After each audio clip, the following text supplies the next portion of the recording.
Hello and welcome to the first video in the Elizabeth I mini lecture series. These lectures are aimed at GCSE history students and can be used as part of your study and revision for your GCSE. In this video we're going to be looking at the start of the reign of Elizabeth I. This will be suitable for any early Elizabethan England unit of work at GCSE. We're going to look at some of those problems. We're going to look at 3 out of about 7 that she had in total. We'll be covering money, threats from abroad, marriage and succession. Now, how you choose to use this video is entirely up to you. You could just listen to it in the background repeatedly until the information sinks in, or you can make some active notes as you're going through it. You can write your notes out linear style with bullet points one after the other, or you could set it out as a spider diagram. For example, you could write Elizabeth's problems just in the middle there, and then you can add the different topics around the outside. We're going to be looking at money, threats from abroad, and what else did we say? Marriage and succession. So you can add those around the outside and then just jot down any notes or bits of information that I give you about those different topics. And you'll see that there are some blank boxes. That's for the remaining problems. So make sure that when you get to the end of this video, you move straight on to the second one, which will talk you through the remaining problems. First up then, we are going to take a look at money, and there are 3 bullet points for you to start with here: the Exchequer, income and Parliament. We will go on in a moment to have a look at debt and Elizabeth's management of her money. But for now, we're going to go back and look at the first 3.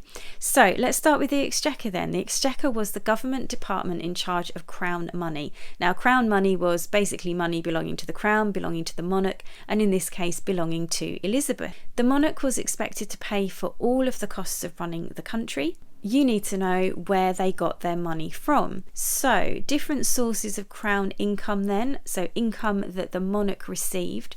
They got some money from renting out land and property that belonged to them. People would pay to live in crown properties, or they would pay to farm particular parts of crown land. Elizabeth in particular also got an income from selling off crown land that she didn't want anymore. She also gained money from the fines that were given out by judges. So when someone was in court, they were found guilty, they would have to pay a fine. That money would go back into the system of government, and that system would have been the monarch, so it would have been Elizabeth. There were also customs duties on imports, which meant that when somebody wanted to come and sell a product that they had in England, they would have to pay some taxation on that. They would have to pay, in essence, a small fee for having access to England, to the English market, and to be able to sell their goods to an English person. If a monarch needed extra money, then they had to ask Parliament to approve taxation, and that meant that Parliament could say yes or no to the monarch, and if they said yes, then the monarch was allowed to tax people in order to raise some money for whatever it was that they needed the money for, and more often than not, it was to go to war. Now, Elizabeth tried to avoid doing this too often. She didn't like asking Parliament to approve anything really, because she felt that it gave Parliament more power. She didn't want them to have all of these opportunities to say yes or no to her, especially the no. Now, Elizabeth was in an unfortunate position. She inherited £300,000 worth of debt from her sister Mary. She started at a very low point in terms of money at the start of her reign.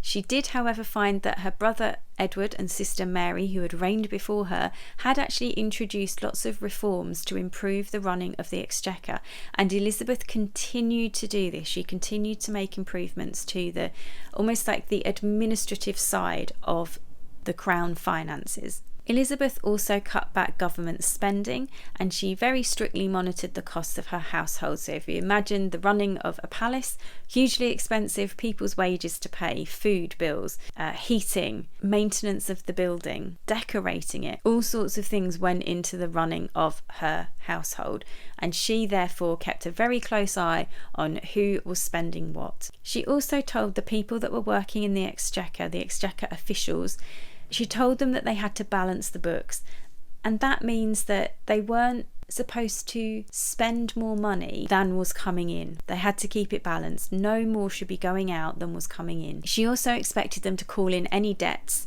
money that was owed to her, so they had to chase that up and put pressure on people and or countries to pay back money that was owed to Elizabeth. The crown lands that she managed to sell off over a period of 20 years brought in about £600,000, and by 1585 Elizabeth had actually managed to pay off Mary's debt that she'd inherited, and she built up a reserve of £300,000. So instead of being minus £300,000, she ended up being plus £300,000. However, as soon as she went to war with Spain in 1585, that did use up all of her reserve of money, but up until that point though, she had managed her finances effectively. Next, let's look at threats from abroad. The threats came from three main areas: Scotland, France and Spain. Now, Scotland was ruled by Mary, Queen of Scots, but she was actually over in France. So what that did was it created a really strong link between France and Scotland. Both of these countries were Catholic at this point, and there were French soldiers stationed in Scotland. So this meant that the danger from Scotland was connected to the threat from France as well. It meant that England was in danger of a joint attack from the northern border, so from above in Scotland, but also below from France if they attacked across the Channel. If we then take a closer look at France, in 1558, when Elizabeth first became queen, France was at war with England and Spain. England had allied with Spain and was supporting Spain because Mary, Elizabeth's sister, was married to Philip II of Spain. This meant that they had joined forces in the war against France. France was particularly interested in England because obviously Mary, Queen of Scots, was over in France and had a claim to the English throne. If France could put Mary, Queen of Scots, on the throne of England, then that could make her the Catholic Queen of France and England, and that would make the French very pleased. If we then look at Spain, Spain is a threat in the sense that it's the most powerful and wealthy country in Europe. They had territory across Europe and in Central and South America. It was a devoutly Catholic, so a strongly Catholic country that was committed to preventing the spread of Protestantism. But Spain and England were very friendly at this point, so the threat is not quite there as much as the threat from Scotland and France. And they're friendly because of that marriage between Philip and Mary, and also because since Mary died and Elizabeth took the throne, Philip had become rather interested in marrying his former sister-in-law. He thought he could just marry the next Queen of England as well. Now, Elizabeth was faced with two main options when it came to the threats from abroad, which were essentially based around the war with France. She could continue the war with France, or she could choose to make peace. If she continued war with France, then a military victory would prove very popular. England might be able to regain Calais, which is an area of France that had previously been under English control but that they had lost. People would be very pleased to get that back again. And also, a victory in this war would end the threat of a combined invasion from France and Scotland, the one that we talked about earlier. But what about making peace? It could look weak, but Elizabeth and her councillors knew that they were unlikely to win it, and it meant that they had little interest in that war. They couldn't afford to keep sending money to support Philip II. There had been a famine in 1557, so just before Elizabeth became queen, and that had killed over 200,000 people. So the farming communities couldn't spare men for fighting, and if they did keep going in the war and were defeated, which was more likely than a victory, then that would get her reign off to a terrible start. And the final problem for this video that we're going to have a look at then is marriage and succession.